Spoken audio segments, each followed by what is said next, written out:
In this video, I'm going to make your flip resets go from 0 to 100 at the end of this video.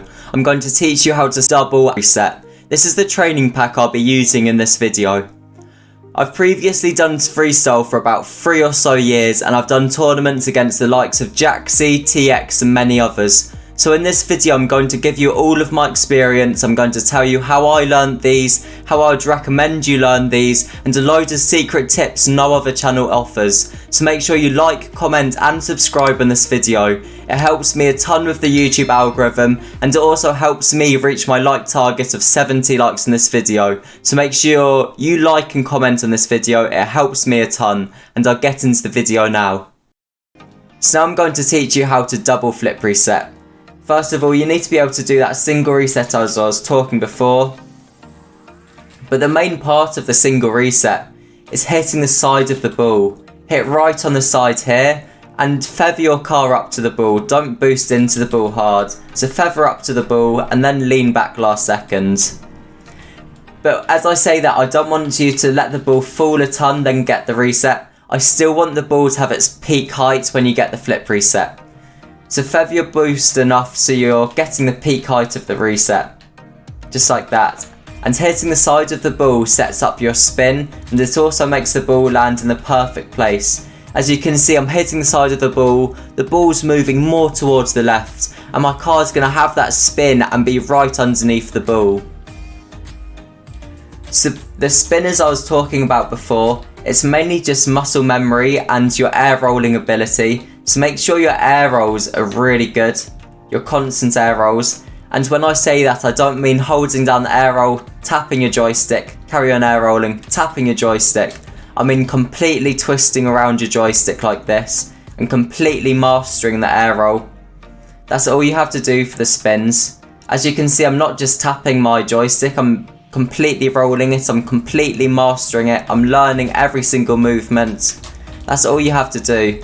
And it's basically a reverse tornado spin that I'm doing, as you can see on my controller overlay. And I'm also tapping the joystick, as I said, to position my car even better. And another thing I'll say, I'm immediately rolling, I'm not waiting to roll. This is something that I struggled with a lot. I did that, then I waited ages to stall, and my car was all the way down there.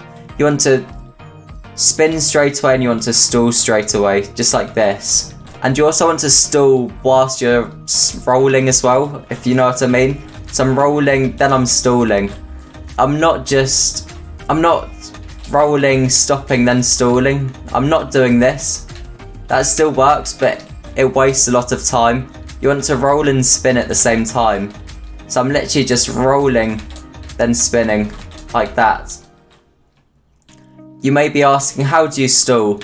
I recommend you watch my stall tutorial first, as that's going to have all of the tips. I've got a full video on that. I'm teaching you from the ground up.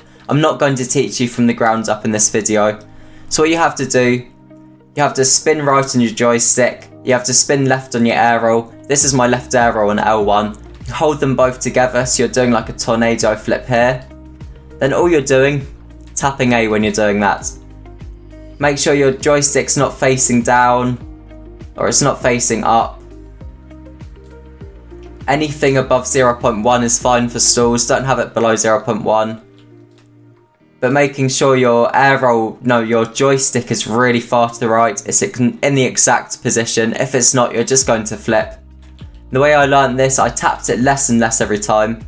So I start off with a full hold, I went to a quarter of a hold, went to half a hold, then I went to just a tap. That's how I learned it. It took ages, but just work your way down from a full hold. Then after you can do that, you want to be able to stall cancel, just like this. That's when your car's completely flat on the ball. So just stall cancel like that. And all I'm doing, just tapping the other air roll straight after. Just like that. All you have to do, just tap the other air roll, and then it's just really easy. It's all I'm doing. When you can still cancel, it's going to be a lot easier, as your car's going to be completely flat. Something, as you'll see, I'm doing my controller overlay. I'm not always still cancelling. I'm flipping until my car's positioned like that and then stalling. I actually find that easier for these. As you can see, I'm rolling, then my car's like that, and then I'm stalling. I'm not really stall cancelling on these, to be honest. Just like this. Like, I'm not stall cancelling at all. I'm just air rolling into the position to then stall. Because when you stall, your car goes to the side a bit, like that. So I'm making sure my car's positioned like that. So when I stall, my wheels are flat. You can either do the stall canceller that way. But the thing about the stall canceller is you need to rotate your car all the way around and then stall. Just doing a normal stall saves you a lot of time. Just like that. It saves me so much time. So that's my other big tip. My next big tip is to have the ball as high as possible next to the ceiling. So you've got as much time as possible to do these. Having as much time as possible means you can just completely fluff it up and you'll still get the double reset. Like, I waited for ages there and the ball's still really high up. So make sure it's as high to the ceiling as possible. Like, I could probably get 5 resets from there. It's really good to have it as high up as possible. Then, leaving off of the recovery. The recovery is exactly the same as the normal one, but it's a bit different and harder as it's a stall. But you'll just get used to it. Just learn to air dribble off it like the normal one.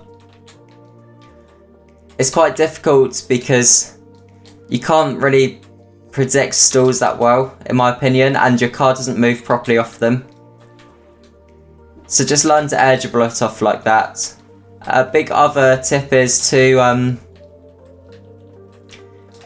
just get really underneath the ball. If you're not underneath the ball's just going to fall to the floor. So make sure you're really underneath the ball and you stall, so it pops the ball really high up. That's all that I would say, and that sets up your triple reset really well as well. So make sure you're really underneath the ball so it pops up like that. If it's not like that, it's just impossible to recover from it, really. One last thing that I didn't cover was how you actually get underneath the ball.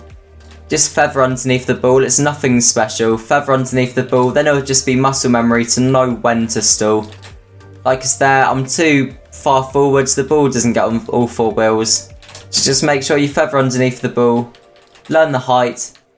A big tip I'd have is to learn to ceiling stall first. Learning to ceiling stall first completely sets up your stall.